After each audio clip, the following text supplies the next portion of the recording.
Once in St. Olaf is certainly an interesting episode of The Golden Girls, and I had a really strange emotional response at one point, which I'll talk about when we get there. This is the second episode of the sixth season of The Golden Girls. This is directed by Matthew Nylund, and as always, there will be spoilers from now as I go through the episode chronologically and share some thoughts. Starts off with Rose making these fun packs to give out at the hospital. She's playing with some sock puppets and does a delightful Dorothy impression. Of course, Dorothy's standing behind her and hits her over the head with a newspaper. And then we find out that Sophia has a hernia.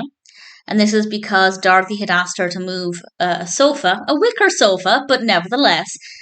And of course, Dorothy's feeling guilty about this, and Blanche and Rose aren't really helping. Dorothy asks for some juice and some orange juice, and Rose says to her, "Would you like me to pour you a glass or have Sophia come in and bring you the refrigerator?" Which is a little harsh because Dorothy's already feeling quite bad about it. And then Sophia comes in. She doesn't want to go to the hospital, but they convince her to go, and we have a couple of minutes of discussing the importance, and it really stresses that if she leaves it longer, it could get worse and be harder to treat and result in complications. And it's just a couple of minutes, maybe not even a couple of minutes really, but I think that could be really beneficial for anybody watching it who's maybe in the same position as Sophia, whether it's a hernia or something else, and they are putting off going to the hospital.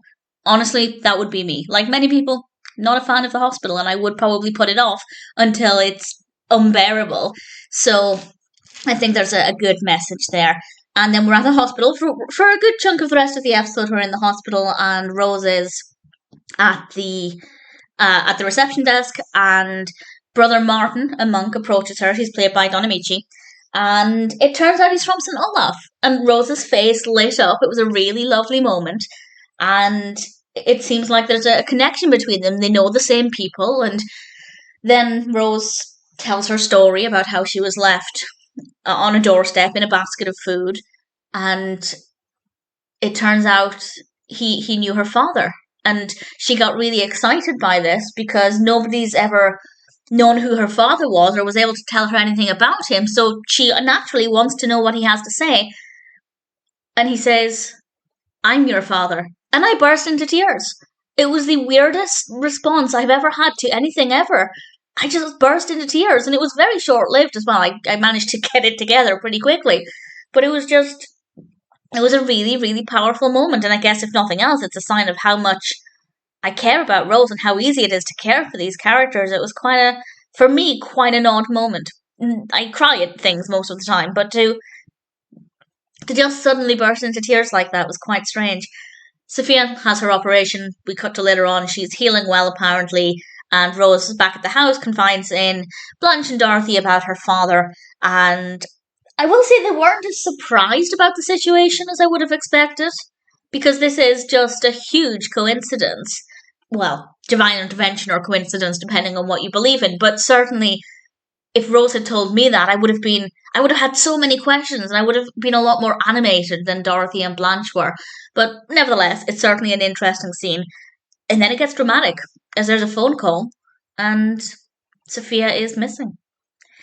And we quickly find out where she is. Obviously, Dorothy and Blanche run to the hospital, but we see her in this elevator on her bed, and well, it's unclear how she got there. It kind of remains unclear how she got there, but Sophia thought she was dead, which, to be fair, is not the most impossible thing, because she did wake up with her, like, the back to the elevator as well, so she can't see the elevator doors. So maybe it's not the most unreasonable assumption, and that played out quite well. I quite liked how that played out.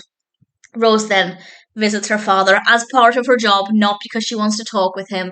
And I found this to be quite an interesting response. Not that I'm not saying it's not realistic, but I feel like if I were in Rose's shoes, and maybe I'm wrong about this, but if I were in Rose's shoes, I'd want answers. And I would probably be quite angry, I think, at being abandoned. But as we find out, her father didn't even know that she existed until she'd already had a settled life, and which I think is a better scenario for the character than for him to have known about the baby and completely abandon her. So I think they made the right decision there. But if I were Rose, I think I would have wanted to talk with him, whether it would be out of anger and demanding answers or out of compassion and wanting to hear his side of things. So is quite an unusual response, but I'm not saying it's not realistic. And she ends up offering him pie. She's taking his order for dinner, and she offers him a choice of desserts, and he goes for the pie. And she declares that they don't even have pie, they never did, and now they're even. And I think that was kind of Rose's way of forgiving him by getting her own back and kind of drawing a line under things.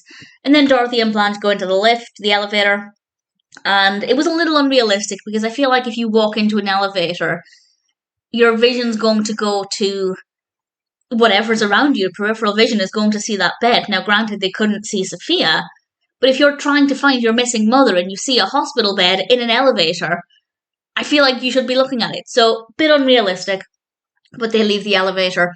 Later on, they come back in and they finally find her and they see her, and it was a beautiful moment. And we also have a beautiful moment between Rose and her father. And I don't know what's going to happen there. I don't know if he's going to be in the episodes going forward. I'd quite like to learn more about him as a character, and I don't know what's going to happen there.